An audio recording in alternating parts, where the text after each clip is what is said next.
अगर आपका भी क्रिएटिनिन लेवल 4 से सीधा 5, 6, 7 पहुंच चुका है और वो भी लगभग 1 महीने में 15-20 दिन में, तो हो सकता है आपके शरीर में बाइकार्बोनेट आयंस की कमी है और आपका ब्लड एसिडिक हो चुका है और आप फेस कर रहे हैं मेटाबॉलिक एसिडोसिस सिचुएशन।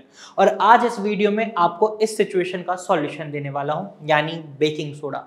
अब बेकिंग सोडा को लेकर बहुत लोगों के मन में सवाल चल रहे होते हैं, ये हमारी किडनी के लिए अच्छा है या नहीं, क्या इससे हमारा किडनी डैमेज रुक सकता है, क्या ये हमारी किडनी फंक्शंस को इंप्रूव कर सकता है, क्या इसकी मदद से हम अपने क्रिएटिनिन लेवल को कम कर सकते हैं। ये सारे सवाल रहते हैं। आज इस वीडियो में सभी सवालों का जवाब मिलेगा। बेकिंग सोडा, जिसे हम केमिकल नेम में जानते हैं सोडियम बाइकार्बोनेट, ये आपके एसिड को न्यूट्रलाइज करने में मदद करता है। बेकिंग सोडा जनरली हम देखते हैं पेशेंट मेडिसिन के रूप में ले रहे होते हैं, जो क्रॉनिक किडनी डिजीज पेशेंट होते हैं। ये मेडिसिन हो सकती हैं आपकी नोडोसिस, सबोसिस और सोडामिंट। अगर आप क्रॉनिक किडनी डिजीज पेशेंट हैं तो अपना प्रिस्क्रिप्शन देखें, उसमें आपको देखने को मिल जाएगा कि आप इनमें से कोई मेडिसिन ले रहे हैं। अगर नहीं ले रहे तो इन फ्यूचर आपको मोस्ट प्रोबेबली ये मेडिसिन मिलने वाली है, क्योंकि आपकी बॉडी में एसिड के लेवल भी बढ़ने वाले हैं। अब कई लोगों को लगे एसिड के लेवल बढ़ने वाले हैं, किडनी की खराबी में एसिड का क्या मतलब है।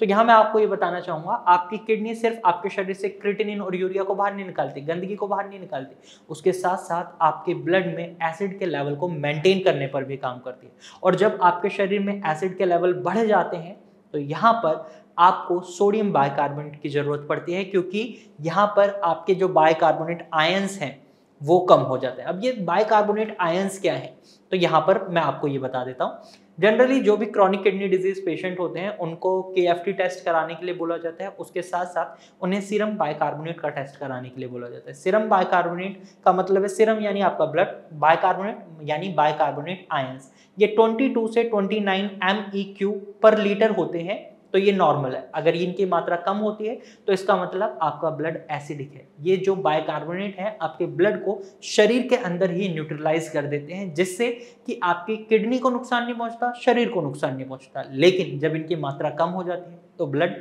एसिडिक हो जाता है और रिजल्ट क्या होता है, आपकी किडनी का डैमेज और ज्यादा होने लग जाता है। और ऐसे में किडनी पेशेंट को बेकिंग सोडा बहुत फायदेमंद रहता है, क्योंकि ये आपके ब्लड को शरीर के अंदर ही न्यूट्रलाइज कर रहा है। और रिजल्ट क्या मिल रहा है, आपकी किडनी सही से फंक्शन कर पा रही है, या उसका जो क्रिएटिनिन लेवल एकदम रैपिडली तेजी से भाग रहा था वो कंट्रोल में आ जाता है। और जब वो कंट्रोल में आ जाता है तो यही आपके डॉक्टर को टाइम मिलता है कि आपका डॉक्टर आपकी किडनी के फंक्शंस को धीरे धीरे इंप्रूव कर पाए।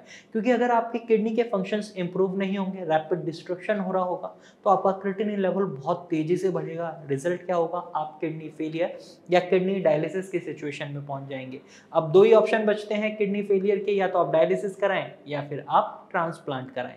तो इससे बचने के लिए कोशिश करें आप बेकिंग सोडा की मदद से अपने ब्लड को न्यूट्रलाइज करें, या फिर आप डॉक्टर की सलाह से अपनी मेडिसिन में बेकिंग सोडा यानी सोडियम बाइकार्बोनेट की मेडिसिन को जरूर इंक्लूड करें, ताकि आपके ब्लड में एसिड के लेवल ना बढ़ें। तो मुझे उम्मीद है अब आपको समझ आ गया होगा जो सवाल थे आपके, कि बेकिंग सोडा किस तरीके से आपकी मदद करता है, किडनी के लिए फायदेमंद है। जी हाँ, बिल्कुल फायदेमंद है। क्या ये हमारी किडनी डैमेज को रोकता है? बिल्कुल रोकता है। क्या ये हमारे क्रिएटिनिन लेवल को बढ़ने से रोकता है?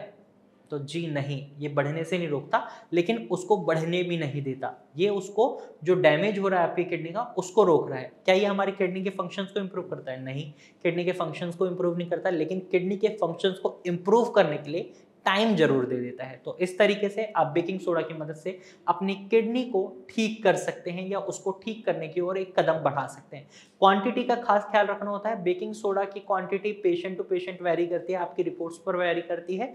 हालांकि आप 1 ग्राम बेकिंग सोडा लेकर पानी में मिलाकर पी लेते हैं तो इससे कोई नुकसान नहीं होगा, क्योंकि इसमें किसी भी तरीके के केमिकल का इस्तेमाल नहीं होता, कोई साइड इफेक्ट नहीं होता, तो आपके लिए फायदेमंद हो सकता है। अगर आप क्रॉनिक किडनी डिजीज पेशेंट हैं, किसी भी किडनी से संबंधित प्रॉब्लम को फेस कर रहे हैं, तो आप भारत होम्योपैथी की डॉक्टर की टीम से कंसल्ट कर सकते हैं।